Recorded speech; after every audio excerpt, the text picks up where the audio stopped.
I really didn't see anyone who was qualified to do the job raising their hand. And so I decided I would do it. I feel that we're in a desperate place. I think that California has been so grossly mismanaged for so long. All the statistics bear that out. The quality of life has deteriorated so amazingly over the last decade and even two. And it's time for somebody with the real qualifications to do this job to step up. And that's what I decided I would do. What would you do differently? What don't you like? What needs to be changed that you think would change the course of California in what you would perceive as a good way? There are a number of things, but the most obvious thing, the starter, is that we've repelled people. So we've been last in net migration for 5 consecutive years, which means people in the United States have preferred to live anywhere but California, which is shocking considering it's California, right? Pretty gorgeous. And I think that we need to be more welcoming and inviting to businesses. We need to grow our economy. Our economy is important for everyone. It's important to create opportunities for our young people, but it's also important so that we have the funds to make good on the retirement benefit promises that people are counting on. So the first thing I would do is change our tax policy. Well, let's talk about this, because our understanding is you are releasing a tax plan this week that would turn California from one of the least friendly tax states to one of the top 5. So what details? That's a big, broad statement. The devil's always in the details. So what specifically? So the Tax Foundation ranks all 50 states by their tax policy. We're currently ranked 49th, and pro forma, my policy would move us to 3rd, according to the Tax Foundation. How do you do that? How do you do that? Well, and what do you do specifically? Because you also talked about needing revenues for things. So I'm just curious how you do it. Yeah, so it would be, and importantly, Carol, it will be a revenue neutral to revenue growth plan. Mm-hmm. So everyone else, everyone that talks about changing our tax plan talks about cutting taxes. And I understand kind of the intuitive appeal to some people, but of course that really doesn't, the math doesn't work. We need to actually pay for the things we need in California to support our society. So mine is a revenue neutral that will ultimately be a revenue growth idea. It's about replacing income tax with a consumption tax. Fundamentally, that's the plan. So explain the details there. We will eliminate all state income tax, both corporate and personal. Wow. Amazing. We will replace all state sales tax, including our horrible gasoline tax. And all of that will be replaced by a single 15% consumption tax on goods and services. But does California, okay, so you're coming at this from the angle where California has been a net loss when it comes to migration. Yes. Can California handle more people? Because the real estate prices there, in so many places and very desirable places to live, are out of control. It's a phenomenal question. But the challenge is on a local level, because you have all these people that say, yes, we want more affordable housing, but do not build that multifamily house right here. Our problem has really nothing to do with having too many people. It has to do with too few housing units. So the Rand Corporation published a paper last year that showed that it costs $110,000 more to build an apartment unit in the state of California than in the neighboring state of Arizona or most other states. For regulatory reasons. It's all driven by regulatory red tape.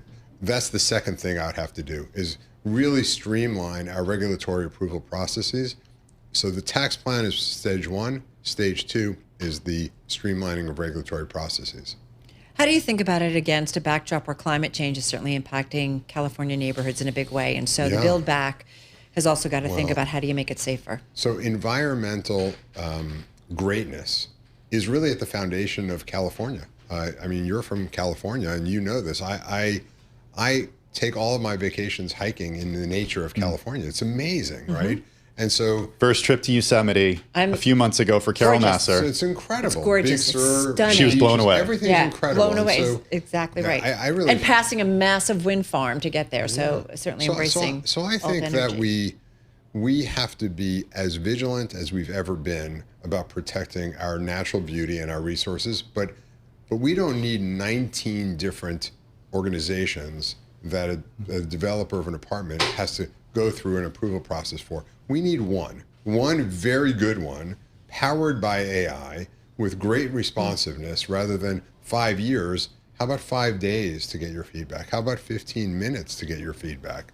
There's no reason that we can't use technology intelligently, and there's no reason we can't have both the things. We can have environmental beauty and environmental soundness, and make it easy for people to build the units that we actually need to drop costs and make living more affordable. One other thing you're talking about too, when it comes to housing, and Tim see it, we see it when we've been to Seattle. We live in New York City. You go any place where it's warm.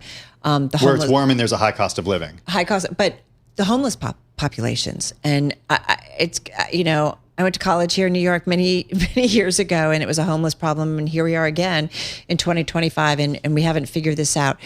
What you are looking to build some communities, from my understanding, in rural areas for homeless people to live in. How would you fund that? How long would you expect it to take to get that done? How do you roll that all out? So it gets back to the original question of bringing true competence, the required competence to lead the state at this moment. We need the skills that I bring to the table. We need an understanding of how to build things. We need an understanding and appreciation for how to have transparency. It's not that we don't have the money. We've spent $25 billion state money in the last 4 years, and all that's gotten us is nothing but 25% more homeless. So nothing's been solved. We have systems that don't work. We have a management system that's failing us. We don't know where the money is. There's no accountability. So how do you do this then? You're saying that with this consumption tax, you'll have the money to do this, and how quickly can you get it built? Well, so it's a combination of things. One is, yes, the money is there. Although we've squandered so much money already, the money is there for this. Second of all, we have to use smart building. We don't have government. We need public-private partnerships, and my government will lean very heavily on private excellence to work in tandem with public oversight to get things done fast. And I think that modular housing is definitely one of the answers. Yeah. But we have to combine competence, a commitment to safety, and a love for our fellow people, right? Especially, I'm proud to be in California. We care for our most vulnerable neighbors. That will never change, but we need to do it the right way. These people, unfortunately, with all the money we've spent, still sleep on the pavement. We're speaking with Ethan Penner, 2026 candidate for governor of California, also the founder and managing partner of Mosaic Real Estate Investors.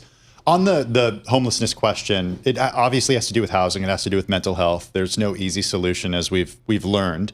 On the regulatory side of things, you said for building housing, you want to streamline regulations, get rid of red tape. But how specifically do you do that? Because it's an easy thing to say, but as we're learning in the wake of the fires in Pacific Palisades and the waste removal going to New Calabasas and the landfill there, people are not happy about that. Like, how do you do this in a way that satisfies these constituents? Well, I think it's top down, actually. So I think we have to set a standard from the governor's office in Sacramento. And that standard has to be, look, if I get elected, it will be with a mandate for change, right? I'm the consummate outsider. I don't belong to either of the main parties. I've never had a day in political office. So I'm running for a mandate for change with specific policies in mind. And I believe the people's will be heard through me. And that will empower me to actually make change. But you understand I do understand. I understand bureaucracy very well. I've worked in big companies. But I'm just thinking about Elon Musk, Doge, even in the federal government. And yes, USAID dismantled, other offices or other departments dismantled. But it's not easy to kind of, all of these regulatory checkpoints. I mean, how do you really do it when it gets down to it? How do you do it in, I'll tell you two things. One, I am not willing to accept that it's hard or impossible to do, and I'm going to commit myself fully to doing that. And I know for sure, if people like you and I don't commit ourselves to positive change, the answer is 100% bad. So I'm going to commit myself, and I'm going to do as good a job as I can. Second, I really do believe that most people in government, in state government in California, go into their jobs wanting to do the right thing for their people. I really do believe that. And I think that as a nonpartisan and a non-career politician who's not trying to advance my career at all, I think I'm going to be very uniquely well received by the legislature because I won't be viewed as oppositional in any way. We got to talk property taxes. Do you think something has to change with property taxes in California? And the context is that somebody like my parents who've lived in the same house since the 1990s, pay basically nothing in property taxes, thanks to the passing of a certain proposition many years ago. But if somebody were to buy that house, like, the next family to own that house, the property taxes would be debilitating. And it makes it so people stay in homes for a very long time and contributes to the housing crisis, some critics say. You know what? I don't believe that's true. Why? I don't accept that. I think that our society, our community is served well by continuity. And I think that having people be forced out of their homes because of appreciation, it denigrates our community. It denigrates the continuity of our community. So I would not try to change that policy. I think that's a wonderful policy. Got to ask you about Governor Newsom, his feud with the president's attention on California, on many states. How would you posture yourself toward President Trump? Well, I think that both parties are busy fighting with each other about the president, pro or against the president. And I feel that it's a gigantic distraction from the incompetence that they've brought to the table in actually doing their job for the citizens of California. I will not be engaged in that distraction. For me, I'm laser focused on serving the needs of the people in California who would be electing me, who I care for. But what do you do, though, Ethan, if President Trump, you do a policy and you are a social media post at 7 a.m. in the morning of something he doesn't like, and he says, maybe we're going to go down to California and talk to Governor Penner? Well, what do you do? I think that every leader, Carol, has to approach their job with humility. And I don't see that as often as I would like. So Governor Penner would remember that Governor Penner is a servant for the people. And Governor Penner would understand that whatever he says or does, he has to take in mind, is this in the best interest of the people who he's serving? And fighting with the President of the United States, it's not in the best interest of the people, okay? This is definitely not. So I would try to have a workable relationship with both the legislature that I would need to work with, but also the federal government, because as you point out, that's a very important relationship. Whether it's this president or another president, it's not about my personality and the personality of another, which I think unfortunately we see today becoming the story. I don't need to be the story. My personality is not that important to me. My job as serving the needs of the people who elected me is the only thing I care about.